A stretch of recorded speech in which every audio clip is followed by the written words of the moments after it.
In future, all 650 parliamentarians in the British House of Commons will have personal contacts at the police authorities in their constituency, who will each be assigned to them as security advisors. Through these permanent contact officers, they should be able to request additional police protection if the situation requires it. Home Secretary James Cleverly announced that the government would spend a total of £31 million on such additional security measures for the parliamentarians. The British government is reacting to attacks and intimidation that members of the House of Commons have been subjected to by demonstrators from various directions in recent weeks and months. And recently, such attacks have been carried out primarily by radical pro-Palestine activists. Recently, around 60 of these demonstrators blocked the home of Conservative MP Tobias Ellwood in his constituency in Dorset. The MP and his family were absent and received telephone advice from the police that they should stay away so as not to escalate the situation. London MP Mike Freer, a former parliamentary Under-Secretary of State at the Ministry of Justice, had decided not to run for the House of Commons because he said he values his life. Freer said a fire that broke out in his constituency office on Christmas Eve turned out to be arson. He and his employees now wear protective vests and at public events to protect themselves against knife attacks. Freer said that according to police investigations, the perpetrator who stabbed Conservative MP Sir David Ames during a public consultation in October 2021 had previously targeted his constituency office. The second memorial plaque in the neo-Gothic wooden stalls of the House of Commons commemorates Ames, while the first plaque keeps alive the memory of the Labour MP Jo Cox, who was also murdered during a consultation in her constituency in Yorkshire before the referendum on Great Britain's exit from the EU in 2016. At that time, public funds were made available for the first time to increase the security of MPs, including equipping their constituency officers with sturdy roller shutters or alarm systems for the police.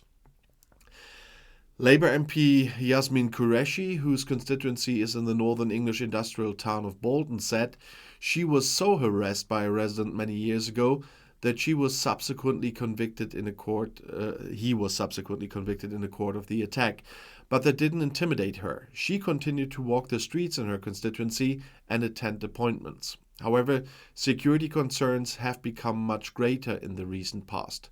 She sees the cause in the polarizing debates about Brexit and immigration issues, but also in these conspiracy theories that are circulating on the internet and which apparently allow the mistreatment of MPs.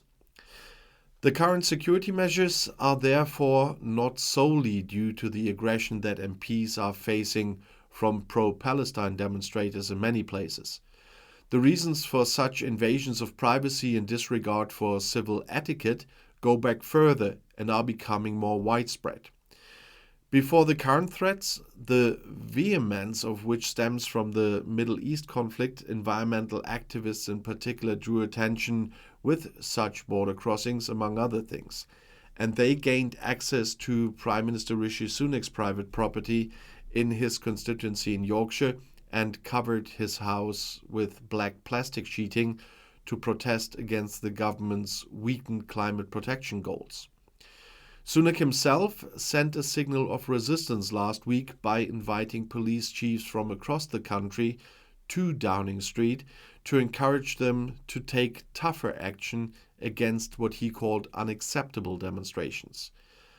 There is a growing consensus that mob power is replacing the power of democracy, Sunak said, suggesting it was undemocratic for militant protesters to try to shut down freedom of speech and prevent elected representatives from doing their jobs. The police in Great Britain have already imposed restrictions on the right to demonstrate during the coronation celebrations for Charles III, and have received additional opportunities to intervene over the past year. For example, they can arrest demonstrators if there is justifiable suspicion that they are about to commit acts to disrupt public order. According to the Prime Minister's wishes, any demonstrations in front of the private homes of elected representatives should in future be viewed as intimidating and can be stopped by the police. The publicly announced new protective measures also rehabilitate the Speaker of the House of Commons, Sir Lindsay Hoyle.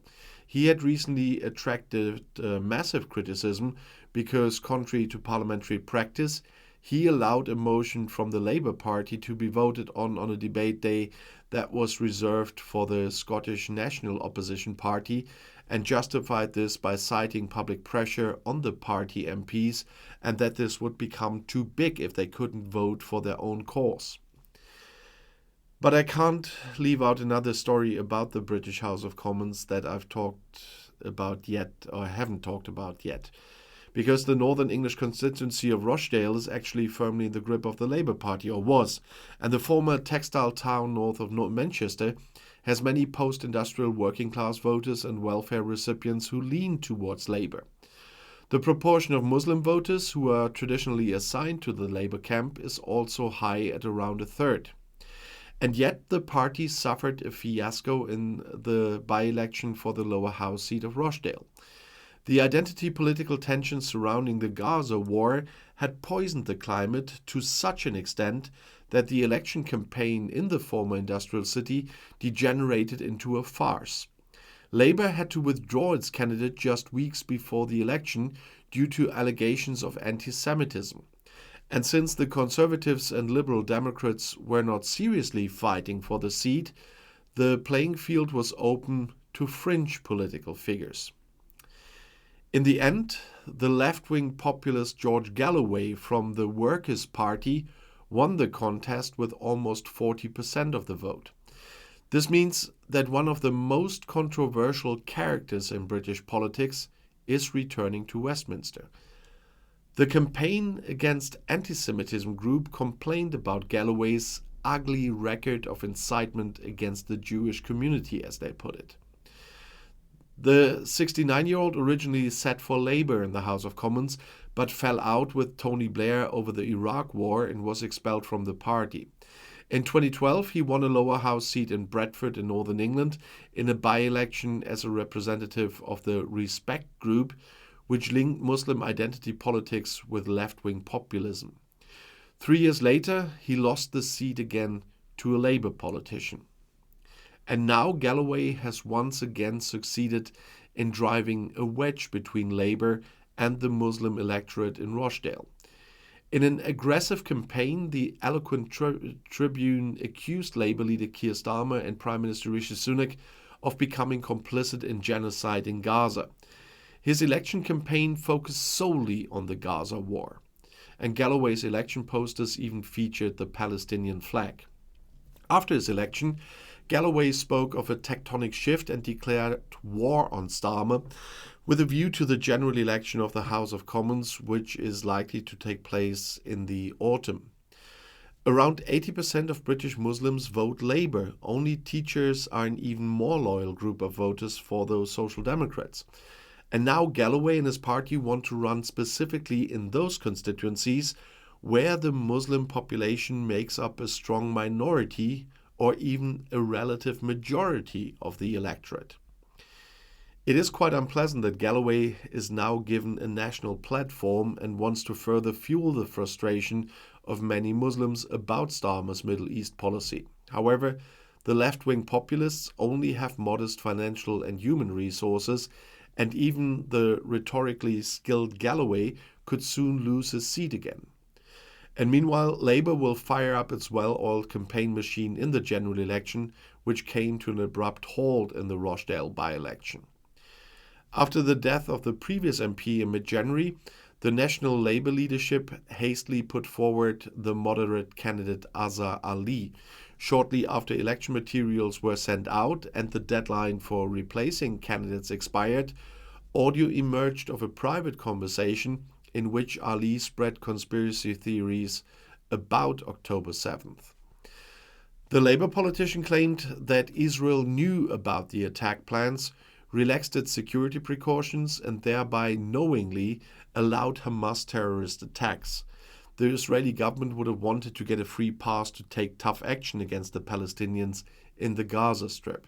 Quite a conspiracy theory here. After Ali apologized, the Labour leadership initially stuck with him until Starmer pulled the emergency brake. It was too late to have Ali removed from the electoral list and to nominate a replacement. But Starmer stopped campaigning and announced that Ali would not be part of the Labour group in the House of Commons if elected. Starmer, who is married to a Jew, emphasizes that he has eradicated the anti-Semitism that flourished in the Labour Party under his old left predecessor Jeremy Corbyn. To applause from Jewish members, Starmer introduced a policy of zero tolerance. To set an example, he himself expelled Corbyn from the parliamentary group after he relativized an investigation report about anti-Semitic tendencies in the party. The scandal surrounding the Rochdale candidate now shows that anti-Semitism and conspiracy theories continue to ferment and are increasingly surfacing again in the wake of the Gaza war. In mid-February, Labour had to replace another candidate for a by-election planned for May, who had spoken of shitty Israel at an internal meeting. Starmer argues that the tough measures show firmness of principles, but the longer the Gaza war lasts, the greater the test the party will face. Pro-Palestinian activists are putting pressures on MPs in the local sections. A recent vote on calling for a ceasefire in Gaza led to tumultuous scenes in the House of Commons. And George Galloway will do everything he can to relentlessly inflame tensions in the months leading up to the general election. And if you want to know more, the next video is right here on the end screen. I'll see you there. I'll be back.